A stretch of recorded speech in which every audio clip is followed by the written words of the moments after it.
What is up, everybody? Welcome back to another edition of the Sheehan Show on Sherdog.com. It's me, Sean Sheehan, here with you today. And what we are looking at today is a review of the 2023 year for the UFC. Now, if I was to go through every card, I would be here for a very long time. So I'm going to go back and I'm going to look through all of the pay-per-view cards, plus the one card that wasn't a pay-per-view that had a title fight, and that was UFC Noche, I believe. So we will talk about that as well. And I think this year, and before I get into all of those cards, and I want to talk about my feelings basically on this year. I've done a few other year in reviews, and spoken about my feelings towards whether it's PFL, Bellator, and all of them, and it was very much positive, I think, for all of them. Now, if you're a Bellator, maybe it's not that positive because Bellator went away, but positive in terms of what they did or what they tried to do in terms of the fights and all of that. Where with the UFC, my initial thoughts, and this is just me alone here, are very negative this year. I think I've probably enjoyed watching the UFC more every other year I've watched the UFC apart from this year, and I really hope that changes going into next year. But I'll give you maybe a couple of reasons why. And I've been watching MMA now since 2006ish, so what's that, 17 years, and as maybe a hardcore for probably, I don't know, around 15 of them maybe, and then covering it for maybe 11, 10 or something like that. So I definitely wrote an article in 2013 anyway, so at least 10 years. And it just feels like this year, do you know what? For the last few years, the UFC has been very draining, right? There's been a lot of cards, a lot of fights and everything like that. And I know a lot of people who tune in every week to watch the UFC or fans of MMA love that. I know a lot of fans actually don't love that as well. It's kind of 50-50 with them, and it's maybe a little bit different for media who have to cover it and all. Now, for me, it's a little bit different, right? Because I do have to obviously cover the UFC, and I talk about it on podcasts with the Pet and Show and the Severe MMA podcast and other places every week, but I cover other places a lot as well and concentrate on other, so I'm not directly always UFC. Sometimes I don't even, have to cover a UFC card. It's very rarely I wouldn't watch them or watch parts of them or watch most of them now. So maybe I'm not as much in that boat as other people. And still, it's just felt like there's been something missing this year. We have had all the fights and all the amount of fights and all of that, but I feel like the matchups to get us to the top fights and in the top fights themselves haven't been what you would expect them to be from the UFC.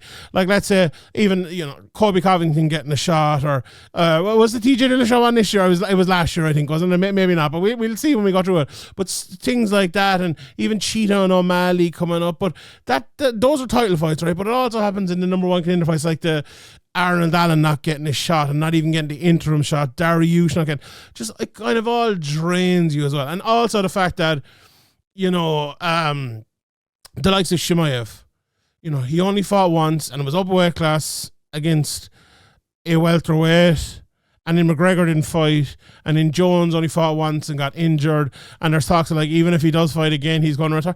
It just all seems to be like the fun is kind of dragged out of a little bit. And then even the guys who talk a lot, like Sean Strickland and Colby Covington and all, it's you can like it or you can love that sort of thing, but I just don't have no interest in any of that. I don't want to take any sides. I don't want to be involved in it. And there are reasons. It just feels like it feels like a bit of a drain. Now, I'm giving my honest feelings. I give my honest feelings about the other places as well. Now, I would hope that would change, because there are some fun matchups coming up next year, and even this year, every time Volkanovski fights, every time Makhachev fights, Jones fought, bang up for that. I love watching Cyril Gagné, Aspinall, very good fighter. Love watching fight. Love watching the Wonder Boys of the world fight. Leon Edwards at some great fights, and all of that. There's always some great bits, and you would hope there'd be even more of that next year. So, I wasn't the biggest fan of this year, but I have hope for next year and further field. And also, MVP has just signed for the UFC, so I have massive hope for that. But that's my initial thoughts on the UFC as a whole. On kind of the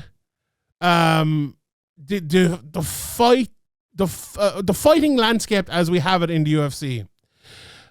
I just want to look at the champions, right, and just quickly discuss them in like literally 2 or 3 words. So we'll start with flyweight Pantoja. Like, he just fought a couple of days ago for me here, probably a couple of weeks ago when you were watching this, and it kind of feels like and maybe this is unfair, but this is how I feel. It's the Sheehan job. It feels like he is the champion before someone else wins it and maybe goes on a few fight of a win streak. It just feels like he's kind of trundled his way through a couple of title fights here. I think if someone better than Brandon Royval was fighting him the last time, they probably would have won. Moreno was unlucky not to win. O'Malley could be a massive star. He's put on 2 great performances. The Vera fight, I mentioned earlier as one that probably doesn't make sense. Well, I'm still kind of looking forward to it. But then we have that, but also the prospect of Mirab. So always fun there. Volkanovski then at featherweight. I cannot wait for Topuria. That's my fight of the year. I cannot wait for it. Absolutely fantastic. And as I said, I will look ahead to the year at the end of this, but maybe even just looking back. Makhachev, good, solid champion.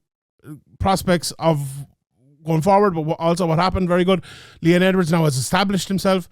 Sean Strickland, I suppose, I discussed about Sean Strickland a second ago, a bit of an odd champion. Pereira, again, what an achievement he has had, unbelievable. John Jones, is he there? Is he not there? Is he injured? Is he going back? And I feel like the women's divisions are kind of all over the place a little bit at the moment. Like Grasso drew last fight, people thought she should have lost. Zhang Weili is the most stable champion, but then there's no champion anywhere else.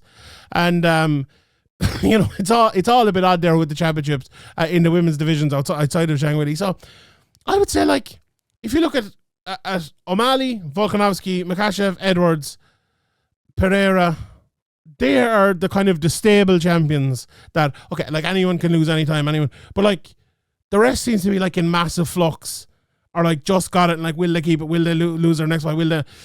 There's no great kind of glue there, if you get me. And I don't remember the UFC ever been like that before.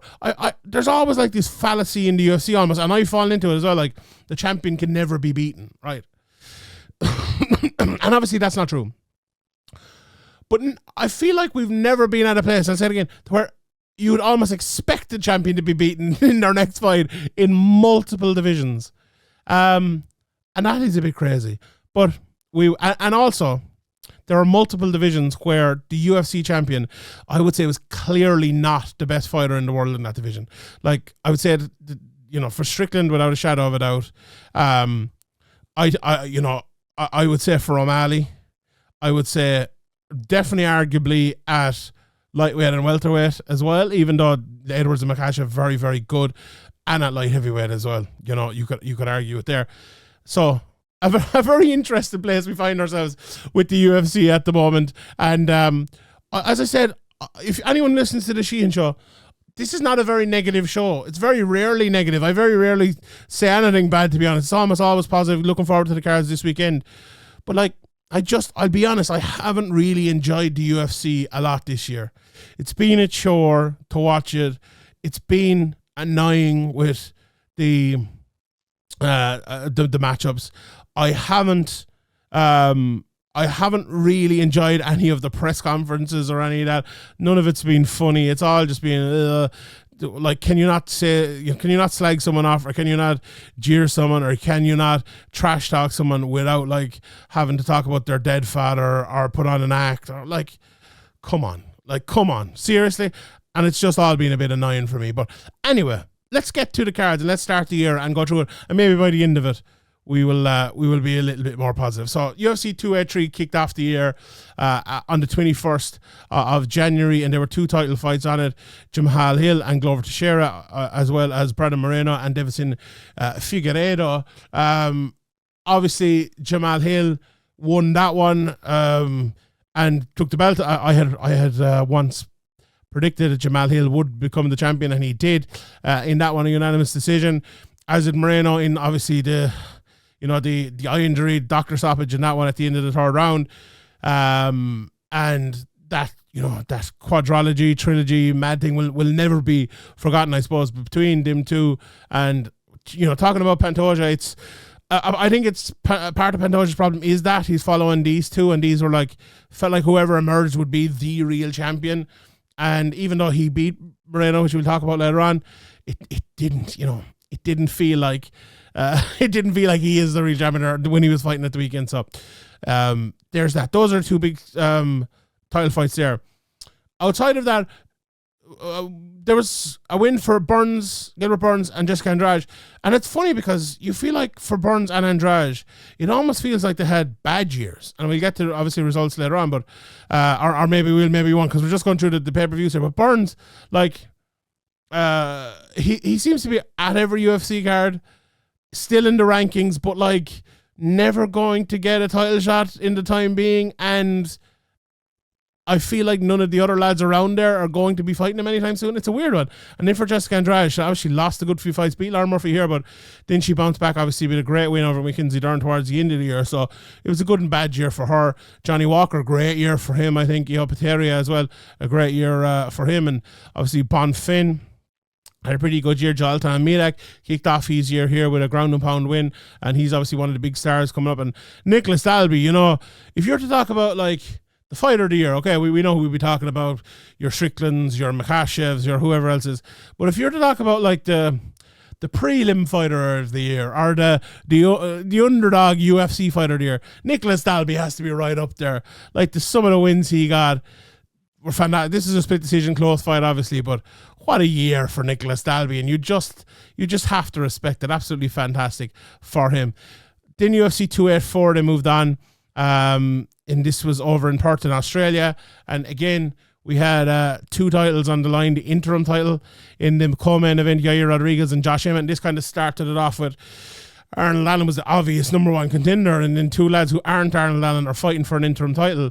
Yair Rodriguez ended up winning that with a submission, but the fight of the year for me happened in the main event, Islam Makhachev versus Alexander Volkanovski. It was a fascinating back and forth close fight. A bit of judging controversy at the end, but maybe not too much on reflection and watching it back. Even I'm probably disagreeing with what I said myself at the time, but a great fight, and one I think that will go down in memory. And obviously the fight again, which we'll talk about, but I think the willingness, I suppose, for Volkanovski to go up and fight at 155, but also the willingness for Makhachev to put his skills on show against Volkanovski and fight him standing up, as obviously went for a few takedowns and things, but to believe in his skills standing up was just fascinating and brilliant and beautiful. That fight had everything, and definitely that's fight of the year. I don't think, honestly, I don't think there's a close second. I think that was such a great fight, and maybe it wasn't the all-out banger, blood and guts type of fight, even though there was a bit of that, but just the technical, tactical insanity of it was edge of the seat, brilliant at the very top level. And look, the pound for pound number one and number two fighters, I think Volkanovski after this was proved himself the pound for pound number one, to be honest. But I think after the next fight, Makhachev proved himself to be pound for pound number one, which was very interesting, but absolutely brilliant. As you haven't perked in a lot of the Aussies and things, you had Jack Della Maddalena getting a good win, Justin Taff, Jash Kulabov, who's a very good prospect coming through, Bukowskis beat Tyson Pedro, and there was a few more others there as well on this. Move on into UFC 285, and this was John Jones and Cyril Gane, and I don't think I've ever done, McGregor aside maybe, as many podcasts and chats and previews about John Jones coming back. What's he going to look like? Who's he going to fight? What weight class is it going to be? Felt like years. And then he came back, and it was Cyril Gane, with obviously Francis Ngannou gone, which was another big part of the year, obviously, for the UFC, and a big loss for them. And part of what I was saying with the matchmaking, maybe not having what we wanted to see in the UFC, the Jones-Ngannou fight not happening was obviously a massive part of that.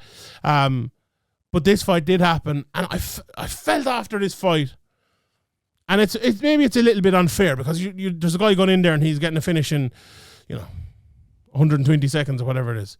And then I'm definitely not being critical of John Jones, but I didn't get to see enough of John Jones to show what he is in 2023. Like, is John Jones a genuine heavyweight who can fight his game the way he does? Or is he a different fighter and actually maybe a better fighter and a better finisher or something? Maybe that's the case, but we didn't see enough of John Jones to know that, and that was very unfortunate. I was kind of hoping, okay, wasn't in there for that long, maybe he can pop back, have a fight pretty quickly, and obviously, as we know, he got injured and everything like that, but this was one of those fights that it was, John Jones, majestic, but also like, give me more. He left me wanting so much more because, you know, I rated Gagne very heavily, and my guy Ian O'Neill, we were previewing it beforehand, and he was like, no, Gagne is no match for him, and he was 100% right, and I was 100% wrong, and I wish I was maybe 50% wrong. You know, I just wish we'd seen a little bit more of him, and that's one of my biggest kind of regrets of this year in terms of what we saw in fights. So that's that. One of the biggest upsets of the year then was in the co-main event of this card, the UFC 285, where Alexa Grasso submitted Valentina Shevchenko. I went back and I watched that fight before their rematch, and it's one of those fights maybe you misremember that, like, you know, Grasso was winning and then she got the finish and Valentina did make a mistake. It was a close fight or whatever. Wasn't really that close of a fight. Shevchenko was much better than her and made a bad mistake, got caught, and that was that. The second fight, you know, obviously much closer, but again, Shevchenko a little bit, we'll talk about that at the time, but a massive win for Shavkat Rakhmonov over Jeff Neal as well, and we saw Shavkat, obviously we'll talk about him, we saw him towards the end of the year as well. Gamrot got a good win. What a year for Gamrot. Great win for Gamrot. Bo Nickel, another guy, you know, we saw a bit of Bo, but not much of Bo. Bo felt to me like a guy who's going to have 5-6 fights in a year. You know, we're going to see Bo on every pay-per-view. We're going to see Bo, you know, every second pay-per-view maybe. And we just didn't. And I think he's a little bit frustrated about that. So, yeah. Cody Garbrandt as well had a pretty good year, you know, all things considered. Drickus got a win here, and we know where he's gone now. And then Ian Gary, 3-0, obviously didn't get the Vicente Luque fight in the end, but I think Ian Gary, is he the best emerging prospect this year in the UFC? Marc-Andre Barrio was also on this card, so he's up for that as well, but it's hard to argue against Ian Gary. I think it really, really is. But other prospects, like Rabzabov coming over from PFL, Farid Basharat as well. So this was a really, really good card in terms of prospects. And that's look, I criticize UFC's matchmaking, but that is smart matchmaking. Put your best prospects on your card with John Jones where you get the most eyes. So that's smart there. Then UFC 286, Edwards versus Usman. Very a close fight. Majority decision for Leon Edwards. Obviously, Leon had knocked him out, sparked him out in the in their last fight, and there was a point taken away in the middle of this, and all of that wasn't there. So maybe it's a little bit closer than it actually was. But Leon in that fight, I think he did a couple of things. You know, I talked to John Anik about it, I remember at the time, and how Leon had changed and improved as a champion. Tedley Atlas was the one who was saying the 30% and all of that. And there was no doubt about that. I think the way he defended the takedowns by kind of giving the initial takedown to Usman, but then defending it, getting in the right position and getting up, took away a big part of Usman's game, and he was able to, put on a real good performance. And what a year for Leon Edwards, like right up there as fighter of the year. I will name my fighter of the year towards the end of this show, so tune in for that. Another big fight, Justin Gaethje fighting Fiziev, I think was one of the most important fights of the year, because lightweight is your most talent-rich division, arguably, and it just there's an awful feeling that Gaethje, Poirier, Chandler, just this over and over and over again forever. But the fact that he fought Fiziev, beat him, I think it gave Gaethje a G up and all the rest of them, that the other lads are not taking these fights, and he deserves credit, I think, for that. Gunnar Nelson came back in this card, Jack Shore, Chris Duncan, Liron Murphy, Mohamed Maikaev, so good for the UK, Ireland, and European fighters in this. Veronica Hardy also, as well as Christian Leroy Duncan, so pretty useful card, that one. UFC 287, Adesanya against Pereira, again, redemption here. What what a moment, what a night for Israel Adesanya, who again, like a lot of fighters, had an up and down, back and forth type of year. But as I said, the redemption here, knocking out Pereira, who himself went on to have an up and down but brilliant year, I suppose, more so than Adesanya, which you probably wouldn't have said on this night. Burns beat Masvidal pretty badly on this. Again, here's just on Adesanya, I suppose. I feel like Adesanya is one of these guys. I talked at the start about the stars didn't fight much this year. Obviously, McGregor didn't fight. We'd no Rousey, we'd no GSP, we'd no Brock Lesnar. John Jones only fought for 126 seconds or whatever it was. And like, I wonder, did anyone think when I said that? Maybe someone thought O'Malley. Maybe someone thought, Makhachev or something. Did anyone think Adesanya? Like, it feels like Adesanya was at the precipice of becoming a star, and then he just had too many boring fights. And then he lost, and then he lost again, and then he lost again. And now he's at a real rebuilding stage. And actually, like, it might actually be a better stage for him now than if he had kept winning. Because Adesanya is one of these guys that clicks, but doesn't click enough to allow him to kind of do what he wants, right? So some fighters, like say GSP, McGregor, if they put on a bad performance and they win a fight, no one will care. They'll still have massive fans. I don't think the same is for Adesanya. And that, fair or unfair, whatever. I think there's a few fighters even like that. Like Leon's probably a little bit like that, down through the years. Maybe even a Stipe has been like that, or whoever might be any of the long run, and champion Anderson even a little bit. It's Adesanya never took that final step to superstardom, and I think this loss obviously didn't help either. This win, the loss before didn't help, and we'll talk about what happens afterwards. But this win could have been the catapult, but it wasn't. We'd Burns, Font, Holland, Alwyn on this card again. Very good win for Kelvin Gastelum over Chris Curtis, who had a great year before that as well. With the likes of Bahamundes also on this one. Then we're coming towards the middle of the year. Sterling and Cejudo, one that had been talked about a long time. This was a split decision, and have not gone back and watched it. I don't remember it feeling like a split decision. I kind of remember Sterling having the much better of Cejudo. Maybe I'm wrong on that one. Yeah, Cejudo, I remember, looked a little bit old. We'll talk more about the bantamweight division maybe in a second, but Bilal Muhammad also on this card earned himself a title shot, which he hasn't got yet. Massive win for Zhang and Zhan as well. Volev won on this card for Volev, and that maybe not the best pay-per-view card of the year. 289 then had Nunes and Aldana, and like this is a massive fight for Nunes coming back. Yeah, her opponent, Pena, she was supposed to fight Pena, wasn't she? Pena pulled out of this one, sick or something, if I'm not mistaken. And Nunes won. Aldana just didn't do anything for the whole fight, and then Nunes retired, which has left two divisions, one division basically not existing anymore, and the other in a complete state of flux, and we haven't sorted that out yet. So look, it was a great night for Amanda Nunes, a great night for the greatest of all time, but not a great night for the division, to be honest, and it hasn't recovered since.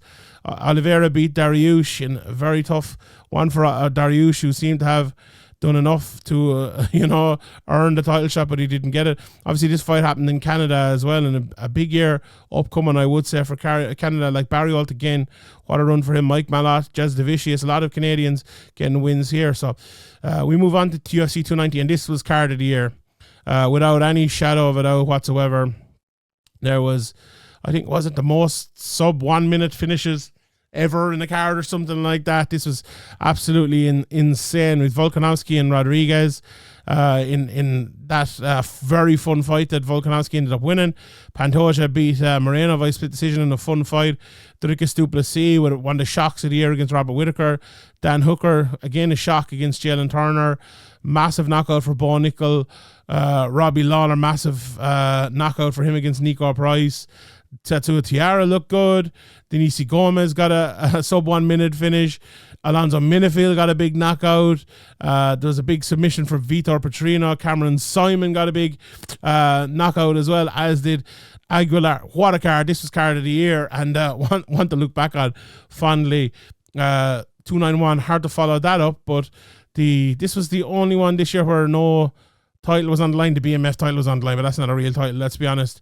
And then we had the co-main event of Alex Pereira against Blachowicz, where Alex Pereira going up to light heavyweight, and he won that one via split decision again, which, you know, it's funny, you look back at a lot of these fights and there's a lot of split decisions in there. It's interesting. Bobby Green, what a year for Bobby Green as well. Beat Tony Ferguson in this card. Kevin Holland bounced back with a win in this card as well, and a few more aside that.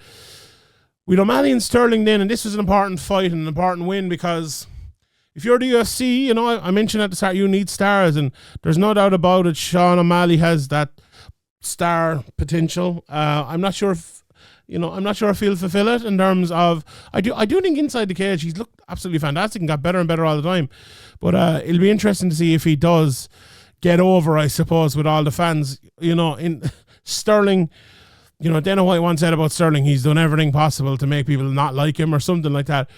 And you know what? I couldn't agree more, to be honest. And I really liked Sterling all the way up. I really like him as a fighter, but there are certain people out there that just say the wrong thing and do the wrong thing at the wrong time all the time. And Aljamain Sterling is one of those guys. He's a phenomenally talented and good fighter. This stoppage as well was talked about a little bit. It was one of those stoppages that was, if it had been 5 seconds earlier, it would have been a very good stoppage. Or maybe 5 seconds later, it probably would have been a good stoppage as well. It was just where it was stopped. But if you're thinking it's a good stoppage 5 seconds earlier, then you can't complain too much about it. Zhang Weili also won the championship here, or defended it even, against Amanda Lemos in a good fight, if I remember correctly. Neil Magny then, what a performance against what a performance for Ian Gary against Neil Magny. Beat him from pillar to post. I know some people were giving out about not getting the finish, but this was an absolutely phenomenal performance. Cheetah got the win here, very important for him, obviously on the same card as the champ. And then the Ultimate Fighter, also finisher, Ireland's own Brad Gatona and Kurt Hollabaugh got wins there. Then Adesanya came back against Sean Strickland and lost. Again, we talk about being beaten from pillar to post. When Sean Strickland knocked Adesanya down, it was one of the most shocking moments in UFC history. Honestly, I don't think anyone was predicting Sean Strickland would be competitive with Adesanya, never mind be close to beating him, never mind beating him badly. And that's exactly what happened. And what a performance from Strickland. You know, you might not like his antics outside of the cage, but you have to respect what he did that night. And the team from Eric Nixick and all them lads, and the way Strickland has, I suppose, made himself a fighter, along with Nixick and all his coaches, is phenomenal. And what a win that was. And look, for Adesanya, that's one of those fights that it's as career-defining a loss as the big wins are. You know, there are some fighters who, if you're talking about the greatest of all time, right? Some lads get caught, or some lads, you know, like GSP, obviously caught by Serra. But if you're talking about some of the greatest fighters of all time, no one in that argument has ever lost a fight like this in the prime of their career. And you know, there was talk of Adesanya being the best middleweight of all time, and when you talk about that, you're talking about putting him up against Anderson Silva, who's one of the top 5 greatest fighters of all time. So that's the conversation you have to have when you're discussing Adesanya, and he's out of that conversation now completely. So it was that big of a loss, honestly, historic. The rest of the card, not exactly amazing in terms of on paper, but some good finishes. The Manuel Cape fight was pretty good. A lovely Ezekiel choke for Alexander Volkov. I believe that was on my flyers of the year. Tyson Pedro got a lovely finish. I did Justin Taffa, Alberg, and a few more as well on that card. And then we had the one title fight that was not on a pay-per-view. And was this also the one title fight that was a draw this year? I think it might have been. Alex Agrassa and Shevchenko, obviously the controversial 10-8 in the 5th round, but we will be seeing that one again. Jack Della Maddalena again. What a year for Jack Della Maddalena. Very good stuff for him, and he was the other big standout, I suppose, on that card. Then we're coming towards the end of the year now. We're up to October. UFC 294, Makhachev versus Volkanovski 2, and the return of Chimaev. Makhachev's my fighter of the year. I'm going to say it here now. When you beat Alexander Volkanovski once in a very close fight, I know this was on short notice and everything like that, but the way he finished him, put himself as pound for pound #1 fighter of the year, to take Volkanovski on short notice as well. I know he was preparing for another fight. Who's he supposed to fight again? Charles Oliveira, yeah. Gangster stuff, a gangster finish. And Islam Makhachev is my fighter of the year. Very unlucky it's not Strickland. Very unlucky it's not Leon Edwards. But if you beat I was talking about Volkanovski being as close to Mighty Mouse as anyone has ever been. And if you beat him twice in a year, this is the Sheehan show. Where is it? Up there. I can't with a straight face not say you're not fighter of the year. I cannot do it. You are my fighter of the year if you beat a guy like Volkanovski twice. If you come in and you beat Mighty Mouse twice when he was the GOAT, when he was the pound from, although he's still pretty good, but if anyone did that, they're automatic. Someone comes in to beat John Jones twice, automatic. That's just it. That's a Sheehan show rule. And Makhachev fighter of the year. But elsewhere on this card, we had another mad one between Ankalaev and Walker, which we'll be talking about more, obviously, coming up very soon. Chimaev came back here, got a majority decision against Usman in a great fight. Ali Askarov got a good win, Said Nurmagomedov, and others as well, the Basharat brothers, doing good things as always. Hachkan Pereira then, what a win for Pereira. Like I said, I'd talk about Pereira a little bit more later on, and I think for Alex Pereira, you have to think that this is one of the greatest achievements in UFC history. To have, I'm looking at it here, 9-2, have 11 fights, and to be a two-way champion, having beaten the likes of Prochazka, the likes of Adesanya and others. Like I was doing an Octagon preview there, and Andreas Michailidis was fighting on it. He almost got submitted by Andreas Michailidis, yet now he's a two-way champion. This is unbelievable. An unbelievable achievement. I don't think people have built it up enough. Really fantastic for him. On the same card, Aspinall beat Pavlovich in a really good win as well for him there. I'm very interested to see what Aspinall does next, where he goes. I feel like people are crowning Aspinall as like the heavyweight GOAT almost a little bit too early. Now he could be very, very, very good, but let's cool the jets on that a little bit. Massive win for Jessica Andrade in this card. Massive win for Benoit Saint-Denis coming back as well, and some really good stuff. And in the last card of the year, UFC 296, probably the best card on paper that turned out to be a bit of a damn squib. Now the undercard really good, prelims really good, but the top three fights, Edwards Covington, domination by Edwards, not much of a fight. Pantoja Rival. Some good back and forth, but very sloppy. And then Rakhmonov, Wonderboy, very meh. A lot of holding against the cage. Good finish in the end, but yeah. Pimblett Ferguson, like Paddy Pimblett. The Paddy Pimblett train goes on, I suppose. And that's all I'll say about that one. Josh Emmett, knockout of the year contender. Absolutely fantastic. And poor old Bryce Mitchell got an awful dose from that, but Ian Gary is supposed to be on this card, and that fight didn't happen against Vicente Luque, but great comeback from Maldana, fight of the year contender against Carl Hossa, probably the female fight of the year for me in that one, and a big win for Garbrandt as well. So yeah, those were the pay-per-view fights of the year, and I suppose looking back on them, there was, very disjointed year, right? No one like stood out massively as like, this is the dominant champion who had 3 or 4 title defenses this year, as even say the likes of Adesanya has done in the past, or Jones or others have done in the past. There wasn't that standout for me, and maybe that's part of me kind of looking back on it negatively as well, and what I'm leaving out there is probably another 30 cards, or 40 cards maybe even. But looking forward, I suppose, for the UFC, what I want the UFC to do going forward, now that PFL and Bellator have joined together, now that there's going to be maybe a little bit more competition, let's start acting like that way, Let's start getting the matchmaking better. Let's put on the fights the fans want more. Let's start signing lads like MVP and, You know, my guy Paul Hughes needs to be signed, and others outside of that as well. Well, like, if someone goes out of contract with Bellator, let's start signing some of these lads. Let's start signing, you know, the likes of Soldic or any of them. And also, you know, for the UFC, massive year. USADA is gone. There's a new place coming in. The lawsuit is going to be, you know, I think coming to an end this year, or certainly coming to a precipice anyway.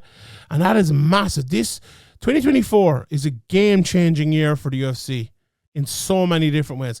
It's absolutely huge. Is McGregor going to come back? Is Jones going to come back? Is Rousey going to come back? Is Lesnar going to come back? What's going to happen with Saudi Arabia?